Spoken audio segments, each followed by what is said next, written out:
In addition to practice, you also have to familiarize yourselves with the format of the exam. Definitely having a broad base of knowledge allows you to relate more easily to whatever comes out in the exam. And this makes all the difference. To be nervous, to be anxious about something, that's part of your experience when taking the examination.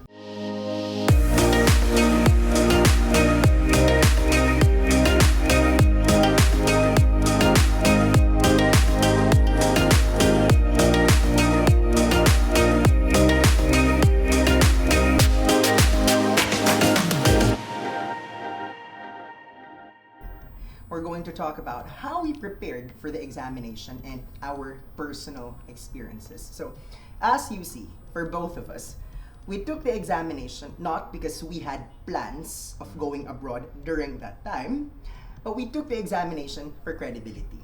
If I may give you a short background, so I started teaching IELTS in 2006.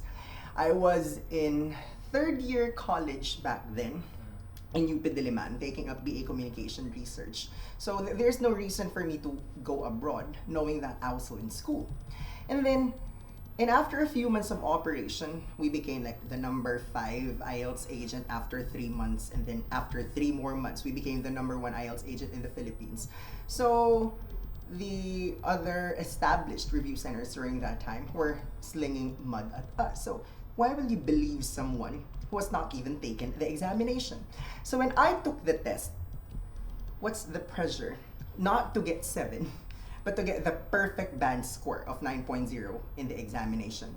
So Pheelyp here, when he initially took the examination, well, he applied as a lecturer of 9er. And then I asked him, so what grades did you get in the examination? And then he said, well, I have not taken the examination yet. That's why he took the test. And so now we're going to share with you what we did in preparation for the exam and our personal experiences.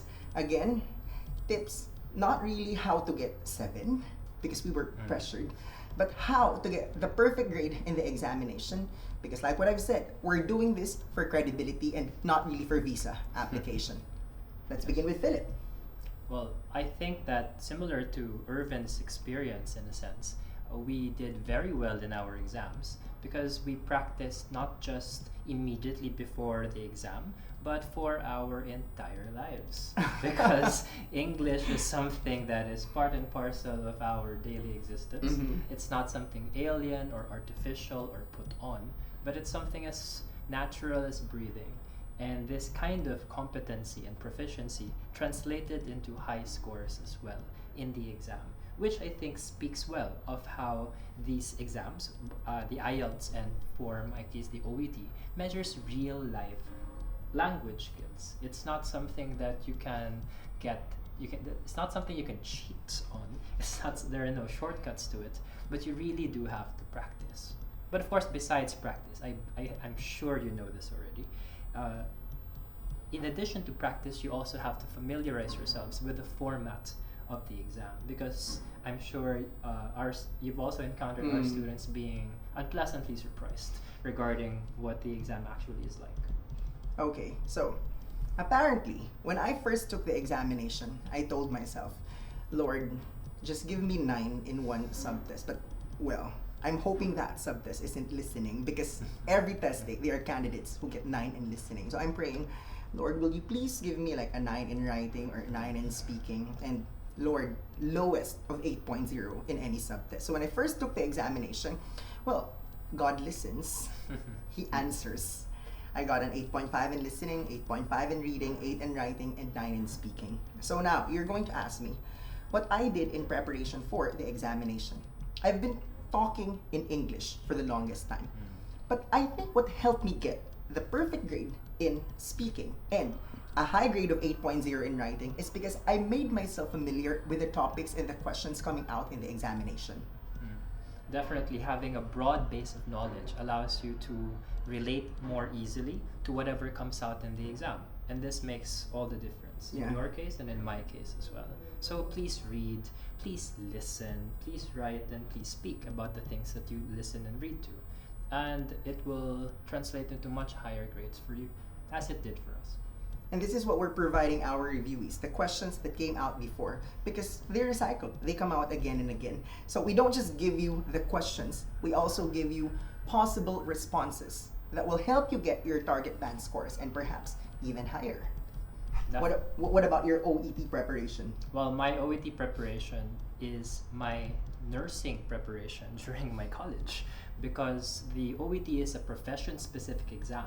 Therefore, the knowledge and procedures and expertise that I encountered in my collegiate preparation, my professional preparation, was helped me to be more familiar with the content that was given during the test. And this is very reassuring for fellow healthcare professionals, because they don't really have to read up on global warming, jam making, cartwheeling, and things like this. But of course, in addition to that, on the day of my exam or right before my exam, I did the common sense things that people should do. Get a good night's sleep, for example, hydrate, not relax. The day before your test is not the time to review or burn the midnight oil, but rather it's really a time for you to let your hair down so that you can perform your best during the test. Wouldn't you say? Both of us are humans, and to be nervous, to be anxious about something, that's part of your experience when taking the examination. So I, for one, just told myself, I cannot let my emotions eat me up. I have to be in control of the situation. Mental toughness is very important, because when you're there taking the examination and then all of a sudden you forget what you're supposed to focus on, like how you're going to ace the test, it will make a big difference. So you have to know what you're supposed to do, you focus, and you have to be mentally tough. Definitely. Mental resilience, confidence must be based on competence. Because if you know that you know how to do it, then this will translate to being relaxed, to having a feeling of control, and this makes all the difference. So we're not really saying that you're not allowed to be nervous. You're not allowed to be anxious. We are nervous. It's just that it's how you make the most out of the situation and how you manage. Okay? Thankfully, at Niner, we provide mock exams to simulate the gruesome endurance, the gauntlet that you have to go through during the test. So that's not a surprise to you. And that's an experience that a lot of our students have found very enlightening.